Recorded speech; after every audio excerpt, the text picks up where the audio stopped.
Oh, go ball. In the baseball community, there has been a lot of discussion about wood bats versus metal bats and their performance. Today I'll be putting that to the test using my Louisville Slugger Solo, which is the bat I use for my collegiate games, and my Louisville Slugger Prime Pro Stock Maple wood bat that I use for my summer ball games. Both of these bats are the same size, therefore we will have no discrepancy that will weigh into our results from our testing. They're both 33 inches long and weigh 30 ounces. Each has a circumference of 2 5/8 on the barrel, and so there's no advantage for either here. There are three main components that we first must consider before we go into testing and then analyzing our results.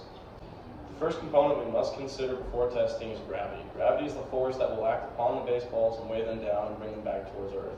The one thing to consider with gravity is the weight of the object that the force is being acted upon. In this case, each baseball weighs 5 ounces, so there will be no discrepancy at all. The next factor is altitude. Since we are here in Denver, Colorado, the altitude is around 5,280 feet, which is a mile high. And because of that, the air is much thinner here and is much less dense, making the ball travel a little bit faster here than it would at sea level. The third and final component that we must consider before testing is each bat's coefficient of response. This simply measures the trampoline effect that a bat has on a baseball. The BB core rating is 0.5, which ensures that it does not exceed the power that a wood bat would have. With all those things considered, let's put these bats to the test. All right, we're here at a beautiful All-Star Park, home of the Colorado Christian University Cougars, for today's experiment.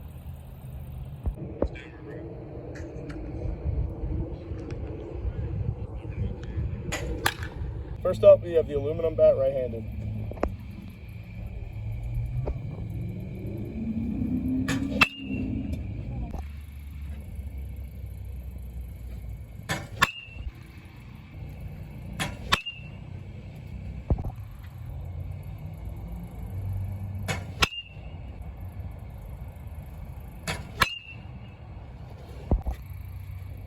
Next up, we have the aluminum bat left-handed.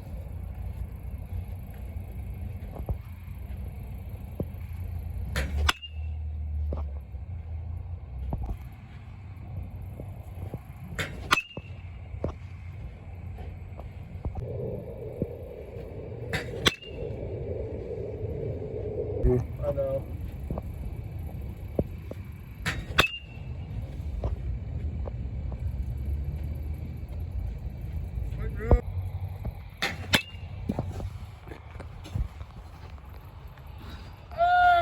Next up, we have the wood bat right-handed.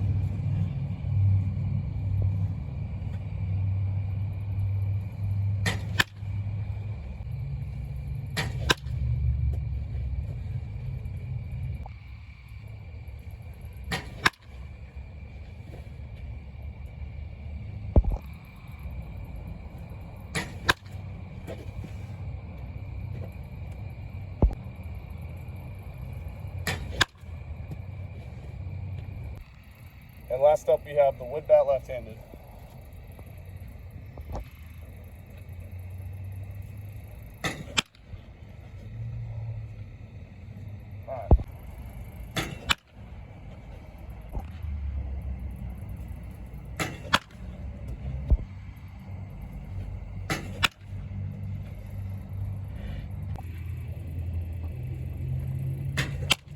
I just broke my bat. So as you can see here, I ended up actually breaking my wood bat on that last swing. I guess that's the price you pay with wood bats sometimes. This video is now costing me $100. Upon finishing this experiment, we have learned that the metal bat did outperform the wood bat.